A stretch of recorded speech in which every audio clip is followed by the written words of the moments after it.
Do like share and subscribe, और कृपया करके इस चैनल को बढ़ाने के लिए आप इसको सब्सक्राइब कीजिए, साथ साथ अपने दोस्तों के बीच में भी इसको शेयर जरूर कीजिए। धन्यवाद। गुड इवनिंग फ्रेंड्स, आज की अपडेट कुछ इस प्रकार से है। पाकिस्तान के पूर्व प्रधानमंत्री इमरान खान को सुप्रीम कोर्ट के आदेश के बाद रिहा कर दिया गया है। सुप्रीम कोर्ट ने कहा है कि इमरान खान की गिरफ्तारी अवैध है। रिहा होते ही इमरान खान ने अपने समर्थकों से तुरंत शांति की अपील की। उन्होंने कहा कि हम दंगा फसाद नहीं बल्कि चुनाव चाहते हैं। उन्हें अल कादिर ट्रस्ट केस में राष्ट्रीय जवाबदेही ब्यूरो ने इस्लामाबाद हाईकोर्ट के अंदर से गिरफ्तार किया था। इस दौरान पाकिस्तानी रेंजर्स ने हाईकोर्ट में जमकर तोड़फोड़ की थी। इस दौरान इमरान खान के सुरक्षा गार्ड्स और वकीलों को भी चोटें लगी थी।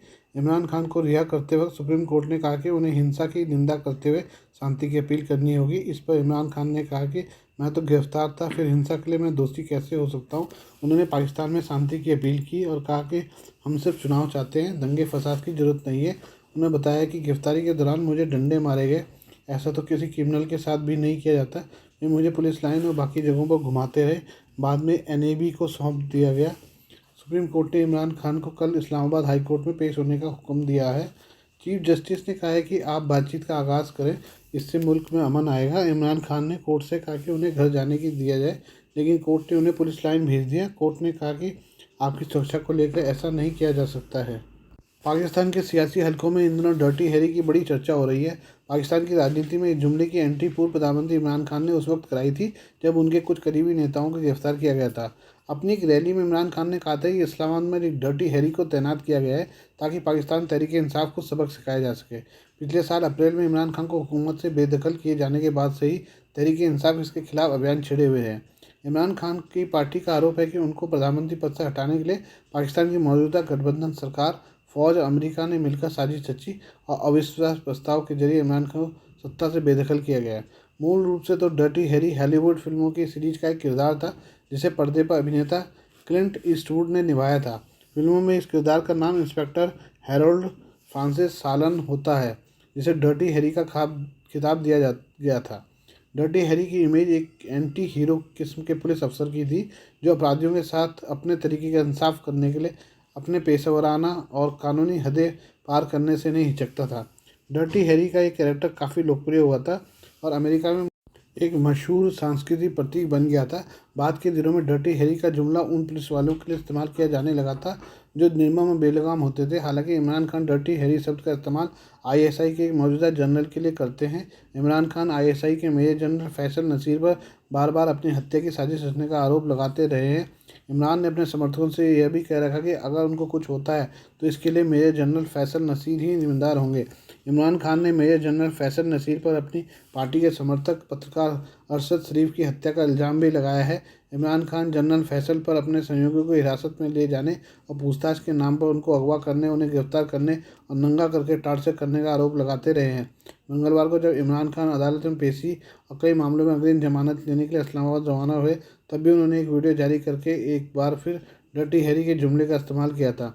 अपनी कार में बैठकर वीडियो रिकॉर्ड करते हुए इमरान खान ने कहा था, मैं जान देने के लिए तैयार हूँ। ये डर्टी हैरी और उसके साथियों ने एक प्लान बनाया है। अब अगर अल्लाह की यही ख्वाहिश है कि वो मेरी ज़िंदगी उनके हवाले करने जा रहे हैं तो मैं इसके लिए तैयार हूँ। लेकिन सवाल ये है कि क्या आप सब इसके लिए तैयार हैं? क्या वो लोग जो हुकूमत में बैठे हैं वो हकीकत का सामना करने को तैयार हैं?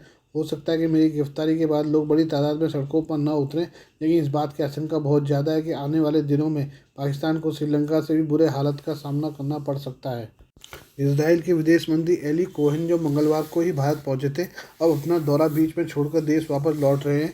उन्हें खुद ट्वीट कर इस बात की जानकारी दी है। कोहेन द्विपक्षीय संबंधों को विस्तार देने के लिए नए तरीकों पर बातचीत करने के लिए भारत आए थे। साथ ही उनका मकसद इस साल प्रधानमंत्री बेंजामिन नेतन्याहू की भारत यात्रा का आधार तैयार करना भी था।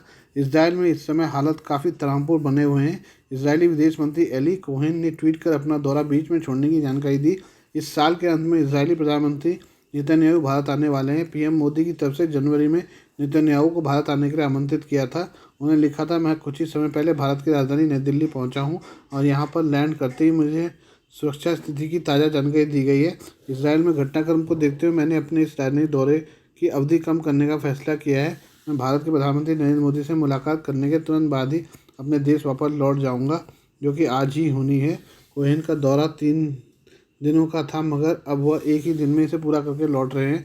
कोहेन को अपने भारतीय समकक्ष एस जयशंकर के साथ रणनीतिक मामलों में व्यापारिक सहित दोनों देशों के बीच संबंधों पर वार्ता करनी थी। इजरायली विदेश मंत्री हालांकि मंगलवार को भारतीय उद्योग परिसंघ CII आयोजित बिजनेस फोरम में शामिल हुए। उनका मुंबई जाने का भी प्रोग्राम था, लेकिन अब उन्होंने अपने सभी कार्यक्रम रद्द कर दिए हैं। मंगलवार को इजरायल की सेना ने तड़के गाजा पट्टी में इस्लामिक जिहाद संगठन के ठिकानों पर हमले किए हैं। इसके बाद से स्थिति बिगड़ गई है। इजरायल की सेना की तरफ से 3 आतंकियों को मारने की जानकारी दी गई है। आतंकी संगठन की तरफ से कहा गया कि इस हमले में उसके 3 वरिष्ठ कमांडर और उनके परिवार के सदस्य मारे गए हैं। प्रत्यक्षदर्शियों ने बताया कि गाजा शहर में एक अपार्टमेंट की सबसे ऊपरी मंजिल और दक्षिणी शहर राफा में एक घर में विस्फोट हुआ है। आतंकवादी प्रशिक्षण स्थलों को निशाना बनाते हुए तड़के हवाई हमले जारी रखे हुए हैं।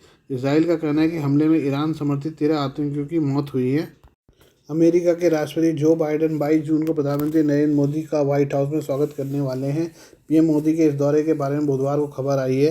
व्हाइट हाउस की माने तो अमेरिका दुनिया के सबसे बड़े लोकतंत्र के साथ अपने रिश्ते मजबूत करने की दिशा में काम करता रहेगा, लेकिन ऐसा लगता है कि बाइडेन एक बार फिर वही गलती दोहराने वाले हैं जो उन्हें सऊदी अरब के दौरे पर की थी।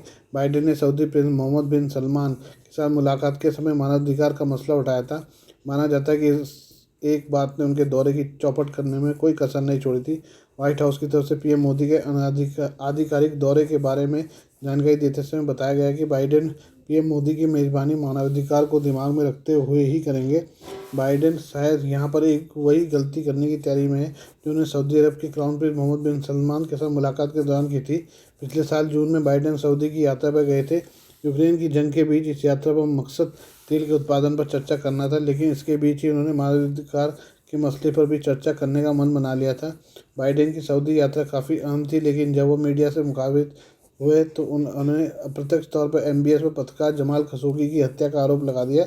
इसके बाद जो तस्वीर आई उसमें नज़र आ रहा था कि किस तरह से बाइडेन और MBS के बीच फिस्ट बम्प हुआ। कई विशेषज्ञों ने माना कि बाइडेन के अति उत्साह ने इस मीटिंग को विफल कर दिया थी। ऐसी खबरें आई थी कि MBS बाइडेन से प्रभावित नहीं हुए, उनके दौरे का कोई परिणाम नहीं निकल सका।